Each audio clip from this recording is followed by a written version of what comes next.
Welcome back to the Dyslexia On Demand YouTube channel, where we help parents make confident and informed decisions about dyslexia. Today, we're addressing a fear I hear from parents constantly. If I let my child use assistive technology, am I hurting them? This worry shows up in emails, in parent forums, and in quiet conversations after meetings. And I'd like to release that fear from your shoulders today, gently, compassionately, and completely. Let's start with the basics. Assistive technology is not cheating. It is not a shortcut. It is not going to erase the phonics skills your child is learning or undo the work happening in dyslexia therapy. Assistive technology is simply a tool, a support, a bridge. We seem to accept this concept much more easily in other areas. Like wearing glasses doesn't weaken your vision. Using a wheelchair doesn't prevent physical therapy from helping someone walk again. And using text-to-speech or voice typing does not make reading skills disappear. These tools simply allow a student to access learning while we strengthen the systems that need long-term intervention. And this is the key distinction. Assistive technology is not a replacement for structured, multisensory dyslexia therapy. Therapy is where the rewiring happens. It's the gym for the brain. It's where we build decoding accuracy, automaticity, and fluency. True therapeutic intervention changes neural pathways, something assistive technology will never do. But while those pathways are developing, your child still needs to function in school, complete assignments, and feel capable to keep up with content. This is where assistive technology becomes essential. It ensures that the child isn't drowning academically while their brain is learning to read more efficiently.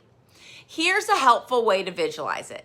Rewiring the brain takes years, not weeks. Assistive technology is the crutch that allows the student to move through life safely while healing and strengthening are underway. Dyslexia therapy is the equivalent of the surgery in physical therapy that corrects the underlying issue. And no one would ever tell a child with a broken leg, just get rid of the crutches. It will build character if you drag that leg behind you. Yet we often expect dyslexic students to push through reading and writing demands without the supports that make learning accessible. Another example would be requiring a dyslexic child to handwrite every assignment because it's good practice. That would be the academic equivalent of handing a chef a spoon and saying, chop onions with this. Yes, it's technically possible, but it's inefficient, frustrating, and counterproductive. Students learn much more when tools match the task. And if you're worried that allowing assistive technology means your child will depend on it forever, let me reassure you, students do not cling to accommodations out of laziness. They naturally release them as their skills strengthen. Children want independence. They want to keep up. They want learning to feel manageable. When the demand becomes something their brain can handle independently, they drop that tool on their own. Assistive technology does not stall progress. Struggle stalls progress. Avoidance stalls progress. Meltdowns, frustrations, and overwhelming cognitive load stall progress.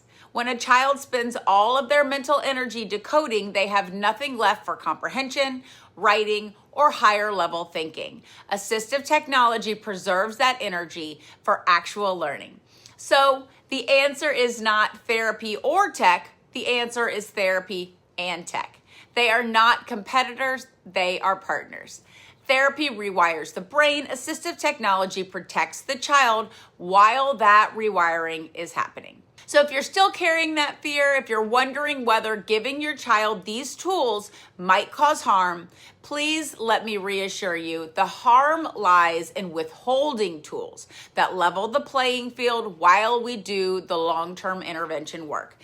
Give them the crutches while the leg strengthens. Give them the knife instead of the spoon. Give them both the tools and the instruction. This is how dyslexic learners thrive. When you work with Dyslexia On Demand, you can trust that our expertise, individualization, and therapeutic programming set us apart. Please visit us at dyslexiaondemand.com for more information and informative videos to help explain how we can best help your child.